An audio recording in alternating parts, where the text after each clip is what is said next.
Hello, अस्सलाम वालेकुम everyone. सो आप लोगों ने मुझे कुछ क्वेश्चंस भेजे हैं और मैं कोशिश करूंगा कि मैं उन तमाम क्वेश्चंस पर वीडियो बना सकूं।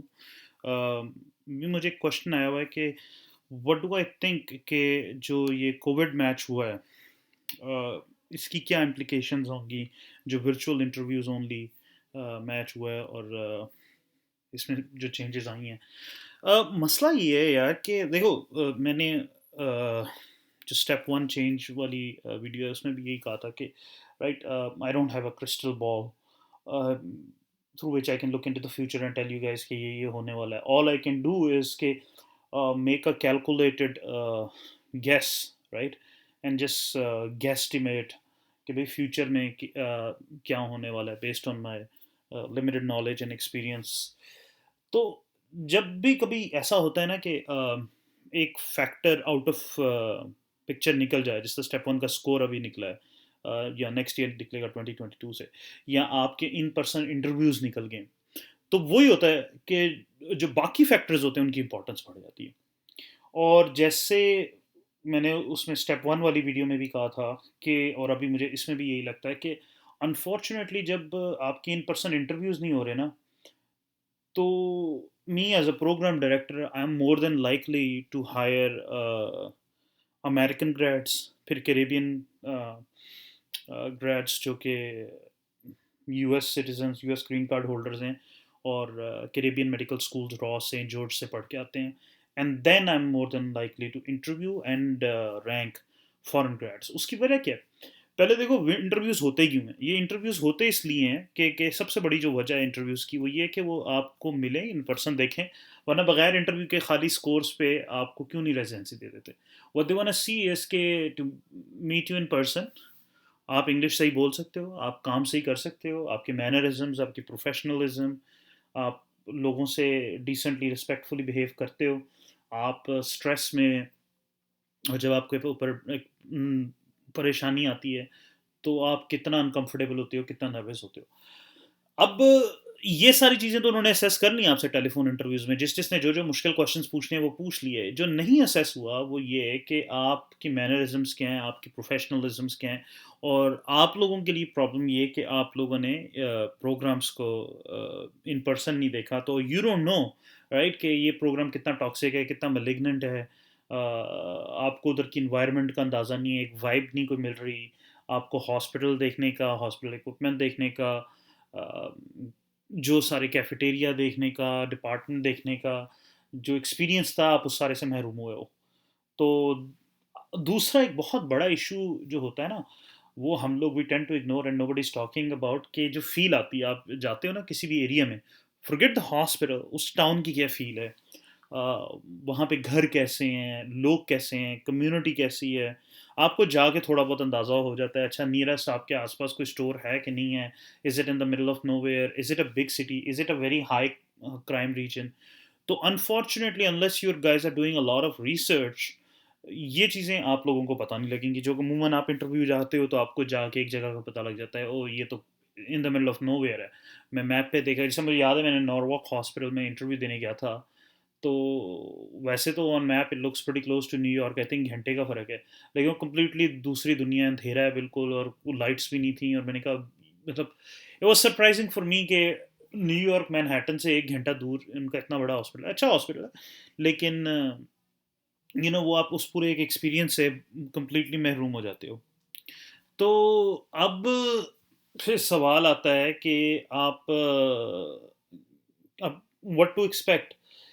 Unfortunately what I do expect is के आई फोरसी के कम, और अभी तक मुझे जितना मुझे सुनने में पता लग रहा है कि कम इंटरव्यूज़ आ रहे हैं हम लोगों को, फॉरेन ग्रेड्स को, इंटरनेशनल में आईएमजीज को, और ज़्यादातर इंटरव्यूज़ जितना मुझे पता है वो अमेरिकन को आ रहे हैं। देखो, अमेरिकन ग्रेड्स जो हैं वो एक सर्टन नंबर ऑफ पूल है, राइट। अगर 10,000 सीट्स हैं और आपके पास 6,000 अमेरिकन ग्रेड्स हैं, तो 4,000 अमेरिकन ग्रेड्स जो हैं वो कहाँ से आएंगे? नहीं आ सकते, राइट। तो वो 6,000 फिल होंगे और 4,000 सीटें रहेंगी। तो आई ऑनेस्टली प्रिडिक्ट ये जो आपका सोप होगा ना, उसमें बहुत ज़्यादा ओपनिंग्स होंगी। और उसकी वजह ये है कि जिन जिन लोगों को मैं प्रिडिक्ट कर रहा था कि उनको 10-10 20-20 इंटरव्यूज़ आएंगे, और पिछले 10 साल से उस तरह की सीवी के 10-10 20-20 इंटरव्यूज़ आते हैं, उन्हें 3-3 5-5 आए हैं। तो प्रोग्राम्स ने अंडर इंटरव्यू किया है, which I am very surprised about. I thought कि they should have interviewed more people, उन्होंने इतने लोगों को इंटरव्यू नहीं किया। तो बी रेडी फॉर सोप। अगर आपने लेस देन 5 प्रोग्राम्स में इंटरव्यू किया तो आपके चांसेस रिलेटिवली कम है। बी प्रिपेयर्ड, सोप की वीडियो गौर से सुनो, सोप के लिए तैयार रहो, जो कुछ आप कर सकते हो करो, और जस्ट बी मेंटली प्रिपेयर्ड। और दूसरा, अगर सोप पे ना हो तो प्रिपेयर्ड रहो अगले साल के लिए। ज़रूरी नहीं है कि अगले साल भी सारे वर्चुअल इंटरव्यूज़ हो, I don't think so. I think अगले साल थिंग्स वुड बी नॉर्मल। तो अगर आपको बहुत ज़्यादा इंटरव्यू कॉल्स नहीं आई, तो डोंट बी सुपर होपफुल। हाँ, सोप में शायद आपका चांस आ जाए, तो सोप के लिए तैयारी करो और अगले साल की मैच की तैयारी करो, रिसर्च करो, सीवी इम्प्रूव करो, और ये सारे में काम करो। बाकी हाँ, you might get lucky. Honestly I think इस साल, आई माइट बी रॉन्ग, देखो this is my pure speculation based on my limited knowledge, awareness, और जो कुछ देख रहा हूँ मैं। आई फोर सी कि कम लोग मैच होंगे, लेकिन सोप में बहुत लोग मैच होंगे। और क्योंकि programmes I think became a little more complacent, और उन्होंने इतने ज़्यादा इंटरव्यूज़ नहीं किए ओवरऑल जितने उन्हें करने चाहिए थे, या जितने फॉरेन ग्रेजुएट्स को करना चाहिए था। तकरीबन हर प्रोग्राम ने कहा अच्छा ठीक है। और अमेरिकन ग्रेड्स का भी ये होता है कि देखो, आप एक इंटरव्यू पे जाते हो, आप होटल में रहते हो, आप खाने पीने का खर्चा करते हो, ये सारा। तो पहले अगर एक अमेरिकन ग्रेजुएट 10 से 15 इंटरव्यूज़ कर रहा था ना, तो अब उसने 40-40 इंटरव्यूज़ किए हैं। तो वो इंटरव्यू स्लॉट्स भी लिमिटेड हो गई हैं। क्यों? क्योंकि कोई खर्चा ही नहीं है, राइट? आप अपने घर से बैठ के स्काइप ऑन करो, जूम ऑन करो, और आप इंटरव्यू कर लोगे। तो जो एसोसिएटेड एयरलाइंस की टिकट्स की कॉस्ट थी, मील्स की, होटल्स की कॉस्ट थी, वो ख़त्म हो गई। तो जो आपके इंटरव्यू का पूरा जो मैच का सीज़न था, जो लोगों के 10-10 20-20 हज़ार लगते थे, वो आपकी सिर्फ ईरास की फ़ीस रहेगी ना, बाकी तो सारा कुछ आपका ऑनलाइन हो गया। तो इस वजह से बहुत ज़्यादा अमेरिकन ग्रेजुएट्स ने बहुत ज़्यादा इंटरव्यू किए हैं। जैसे मैंने बताया था, 15-20 मैक्सिमम, ज़्यादातर लोग 5-10 करते थे, 15-20 बहुत ज़्यादा कोई कर ले। अब लोगों ने 30-30 40-40 किए हैं। तो इस वजह से फॉरेन ग्रेजुएट्स को इंटरव्यूज़ इस साल कम आए। लेकिन जैसे मैंने कहा, उसकी इम्प्लीकेशन ये होगी कि सोप में बहुत ज़्यादा सीटें अनफिल्ड जाएंगी, और नेक्स्ट ईयर फिर शायद फॉरेन ग्रेजुएट्स को इंटरव्यूज़ रिलेटिवली ज़्यादा आएँ अगर इन पर्सन इंटरव्यूज़ हों दोबारा। तो बस यही है, रैंक स्मार्टली, अपनी रिसर्च करो पूरी, जो मैंने आपको बातें बोलनी हैं, इन फैक्टर्स को देखो। क्राइम कैसा है उस एरिया का, कम्युनिटी कैसी है, आप जानते हो उधर कोई आपके फ्रेंड्स, फैमिली, रिलेटिव्स हैं, आप जिन लोगों को जानते हो वो क्या कहते हैं, वो प्रोग्राम टॉक्सिक है, मलिग्नेंट है।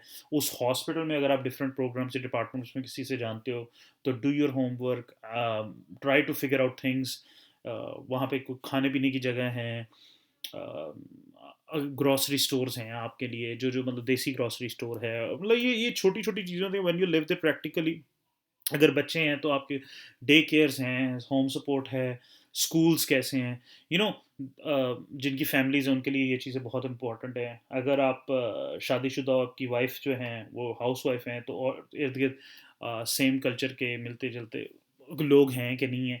तो ये सारी चीज़ें, अगर आप सिंगल हो तो सिंगल्स हैं कि नहीं है, ये तो नहीं आप प्रोग्राम में वाहिद सिंगल हो गए और एम्बेरस हो गए, राइट? एरिया में और सिंगल्स हैं कि नहीं है।